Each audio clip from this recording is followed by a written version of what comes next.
میں خالق کائنات نے والدین کے حوالے سے ارشاد فرمایا وَقَضَىٰ رَبُّكَ أَلَّا تَعْبُدُوا إِلَّا إِيَّاهُ،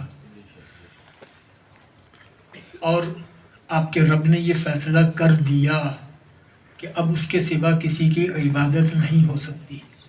وَبِالْوَالِدَيْنِ إِحْسَانًا، اور یہ کہ والدین سے حسن سلوک کیا جائے۔ اس آیت مبارکہ میں اول مضمون ہے کہ اللہ نے فیصلہ کر دیا کہ اس کے سوا کسی کی اطاعت نہیں ہو سکتی۔ اطاعت الہی پہلا موضوع ہے، اور دوسرا موضوع ہے حسن سلوک والدین سے، یعنی اللہ کی اطاعت اور پھر والدین کی سے حسن سلوک۔ اس میں ایک پنہا مضمون ہے، میں چاہتا ہوں اس پنہا مضمون کو عیاں کرنے کی کوشش کی جائے۔ وہ یہ کہ ہمارا عقیدہ تو یہ ہے کہ سب کچھ دربار رسالت کے واسطے سے ہے، جو کچھ ہے دربار رسالت کے واسطے سے ہے۔ اب اس آیت مبارکہ میں آپ کے رب نے فیصلہ کیا کہ اس کے سوا کسی کی اطاعت نہ کی جائے، یہ توحید کا مضمون ہو گیا، اللہ کے سوا کسی کی اطاعت نہیں ہو سکتی۔ پھر والدین سے حسن سلوک کا حکم آ گیا کہ والدین سے حسن سلوک کیا جائے، تو اللہ کی اطاعت کے بعد والدین، تو درمیان میں اطاعت رسول کہاں گئی؟ اطاعت پیغمبر کہاں ہے؟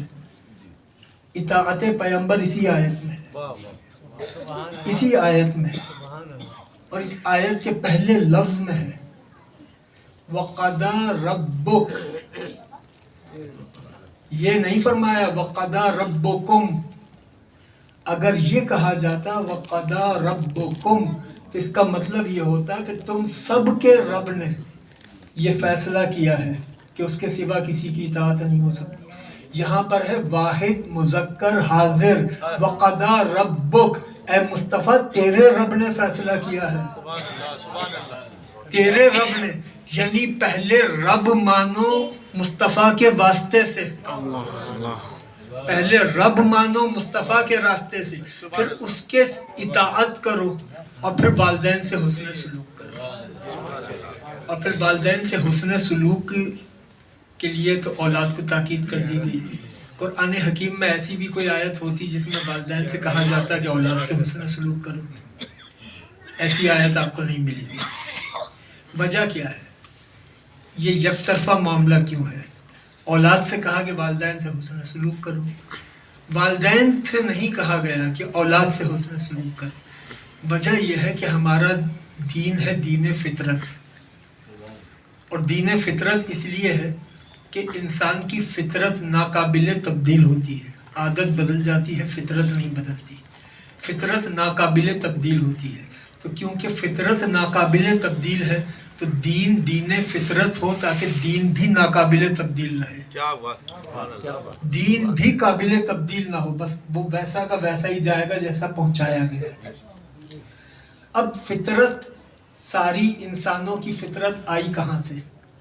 سارے انسانوں کی فطرت آئی آدم علیہ السلام سے، ابو البشر آدم علیہ السلام۔ آدم علیہ السلام سے فطرت انسانی نسلوں میں منتقل ہوئی۔ آدم علیہ السلام کے جب اولاد ہوئی تو آدم علیہ السلام کے دل میں اولاد کی محبت آئی، تو اولاد کی محبت فطرت آدم میں شامل ہو گئی۔ تو آدم علیہ السلام کے اولاد تھی، اولاد سے محبت کرتے تھے، وہ محبت اولاد کی نسل آدم میں چلتی رہی، لیکن آدم علیہ السلام کے کیونکہ والدین نہیں تھے، تو آدم علیہ السلام کی سیرت میں والدین سے محبت کا پہلو نہیں ہے، آدم علیہ السلام کی سیرت میں اولاد سے محبت کا پہلو ہے۔ تو کیونکہ اولاد سے محبت سیرت آدم کا جزو ہے تو یہ نسل آدم میں فطرت بن کر آ گئی، اور آدم علیہ السلام کی سیرت میں والدین سے محبت نہیں تھی، لہٰذا وہ کہہ کر کروائی گئی وَبِالْوَالِدَيْنِ إِحْسَانًا، والدین سے حسن سلوک۔ اس کے بعد پھر ایک آگے اسی مضمون کو ایک پھیلا کر خداوند ذوالجلال نے بیان کیا، اما یبلغن عندک الکبر، اگر تمہاری زندگیوں میں وہ بڑھاپے کو پہنچ جائے، احدہما او کلاہما، دونوں یا دونوں میں سے کوئی ایک، فلا تقل لہما اف، تو پھر انہیں اف تک نہ کہنا۔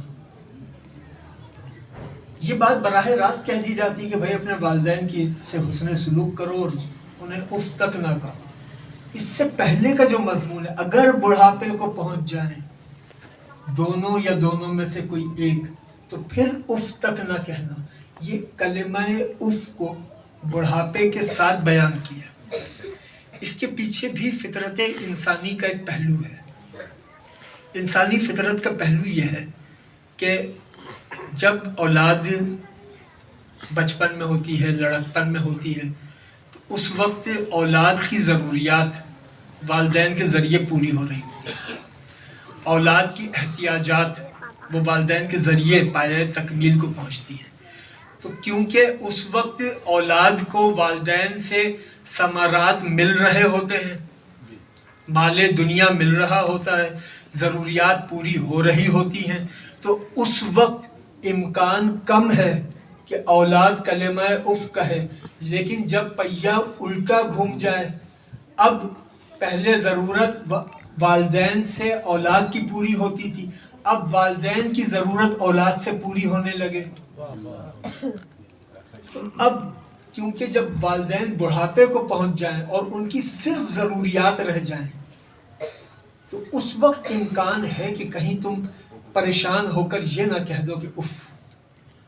تو جب بڑھاپے کو پہنچ جائیں اور ان کی صرف ضروریات رہ جائیں، تو اس وقت بھی کلمہ اف، لفظ اف تک تمہاری زبان سے نہ نکلے۔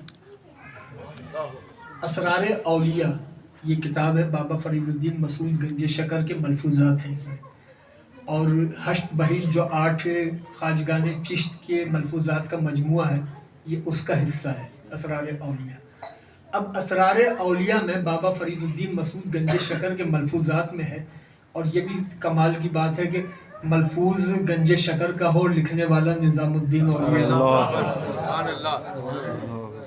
کسی نے پوچھا اس آیت کے متعلق بابا فرید سے کہ حضور یہ اولاد ماں باپ کو اف کیسے کہہ سکتی ہے؟ یعنی اس زمانے تک اتنا لحاظ تھا کہ لوگ یہ آیت سن کر حیران ہو جاتے تھے کہ اولاد والدین کو اف کیسے کہے گی؟ تو بابا فرید نے پھر ایک واقعہ بیان کیا۔ اس واقعے میں اس لفظ اف کہنے کی پوری توجیہ موجود ہے۔ بابا فرید نے فرمایا کہ ایک بوڑھی ماں تھی، اس کے پاس اس کا ایک جوان بیٹا بیٹھا تھا۔ تو بوڑھی ماں نے اپنے جوان بیٹے سے کہا کہ مجھے یہ کسی چیز کی آواز آ رہی ہے، دیکھو یہ آواز کس چیز کی ہے۔ تو بیٹے نے بڑی محبت سے کہا کہ ماں یہ کسی چیز کی آواز نہیں ہے، یہ آپ کا خیال ہے، کسی چیز کی آواز نہیں۔ تھوڑی دیر بعد ماں پھر بولی مجھے کسی چیز کی آواز آ رہی ہے۔ بیٹے نے پھر کہا یہ کسی چیز کی آواز نہیں۔ کچھ دیر بعد ماں نے پھر کہا مجھے کسی چیز کی آواز آ رہی ہے۔ اب بیٹے کا لہجہ تھوڑا سا تبدیل ہوا، کہنے لگا آپ کو کئی مرتبہ بتایا تو ہے کسی چیز کی آواز نہیں۔ ماں نے پھر کہا، اب بیٹے کے لہجے میں پھر شدت پیدا ہوئی کہ میں آپ کو بتا رہا ہوں کسی چیز کی آواز نہیں ہے۔ اور کچھ دیر بعد ماں نے جب پھر کہا تو بیٹے نے کہا اف۔ بیٹے نے کہا اف۔ جیسے ہی بیٹے نے کہا اف تو وہ جو بوڑھی ماں تھی وہ کہنے لگی کہ آواز تو مجھے بھی نہیں آ رہی تھی، آواز تو مجھے بھی نہیں آ رہی تھی، لیکن یہ جو میں بار بار تجھ سے پوچھ رہی تھی اس لیے کہ ایک وقت یہ تھا کہ جب جہاں تم بیٹھے ہو یہاں پہ میں بیٹھی بھی تھی، اور جہاں پہ میں لیٹی ہوں یہاں تم لیٹی تھے۔ جتنے جوان تم ہو اتنی جوان میں تھی، اتنی جوان میں تھی، اور جتنی کمزور اور ناتواں میں ہوں اس سے زیادہ کمزور اور نحیف تم تھے۔ تم یہاں لیٹے ہوئے تھے تو تم نے مجھے کہا کہ ماں مجھے کسی چیز کی آواز آتی ہے، تو میں نے تمہیں گود میں اٹھا کر کہا کہ بیٹے یہ کسی چیز کی آواز نہیں ہے، اور تم نے پھر کہا تو جتنا تم کہتے جاتے تھے میں تمہیں اور زیادہ پیار کرتی جاتی تھی، اور تم اس پیار کی وجہ سے بار بار مجھ سے کہتے تھے آواز آ رہی ہے، میں کہتی تھی بیٹا کسی چیز کی آواز نہیں، تمہارے ہر بار پوچھنے پر میری محبت بڑھ جاتی تھی، اور میرے ہر بار پوچھنے پر تمہاری محبت گھٹتی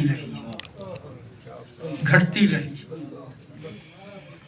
اس لیے فرمایا کہ وَقَضَىٰ رَبُّكَ أَلَّا تَعْبُدُوا إِلَّا إِيَّاهُ، اللہ کے سوا کسی کی عبادت نہیں ہو سکتی، وَبِالْوَالِدَيْنِ إِحْسَانًا، اور یہ کہ والدین سے حسن سلوک ہو، اور خاص طور پر جب وہ بڑھاپے میں پہنچ جائیں تو پھر تو بہت ہی زیادہ احتیاط کی ضرورت ہے، اور یہ والدین سے حسن سلوک اس لیے بھی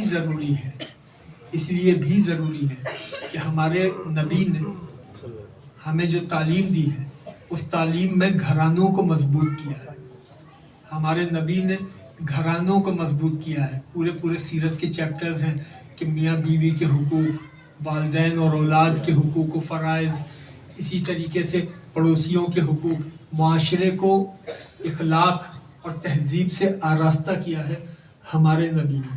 اب اندازہ لگائیے کہ وہ نبی جن کا مشہور فرمان ہے کہ ماں کے قدموں کے نیچے جنت ہے، جنت ماؤں کے قدموں کے نیچے ہے۔